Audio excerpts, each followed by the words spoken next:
ہیرات۔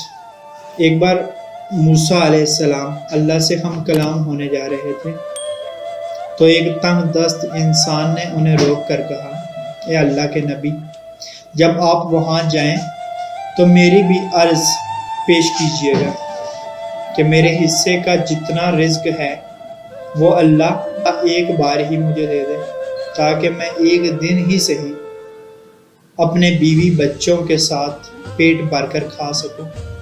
آپ نے جا کر حسب وعدہ وہی عرض پیش کی تو جواب آیا، اے موسیٰ علیہ السلام، اس بندے کا رزق صرف ایک بوری اناج کے برابر ہے، اس لیے اسے تنگ دستی کے ساتھ دیتا ہوں کہ ساری عمر اسے رزق ملتا رہے۔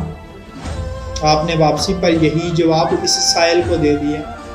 اس نے پلٹ کر کہا، اے اللہ کے نبی، آپ کا جب دوبارہ جانا ہو تو اللہ کے سامنے دست بدستہ عرض فرمائیے گا کہ مجھے وہ ایک بوری رزق ایک دفعہ ہی عنایت کر دیں تاکہ میں پیٹ بھر کر کھا تو سکوں۔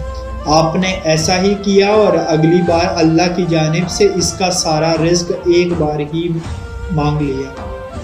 پھر آپ کچھ عرصے بعد وہاں سے گزرے تو دیکھا وہ شخص بہت اچھے حال میں تھا اور اس کے گھر کے آگے دینگیں چڑھی ہوئی تھی۔ آپ کو حیرت ہوئی، آپ نے جا کر عرض کی، اے باری تعالیٰ، آپ کا کہا پتھر پر لکیر ہے، مگر میں اتنے عرصے بعد گزرا ہوں، مگر اس کا رزق تو ابھی تک جاری ہے، بلکہ بہت اچھے طریقے سے اسے مل رہا ہے۔ اللہ نے فرمایا، اے موسیٰ، تم سچ کہتے ہو، مگر وہ شخص بہت ذہین نکلا۔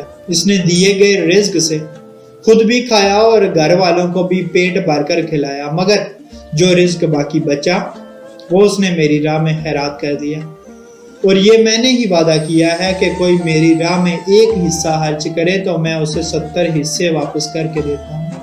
اس نے مجھ سے تجارت کر لی ہے موسیٰ، اور میں اپنے وعدے کے مطابق اسے مسلسل لوٹا رہا ہوں۔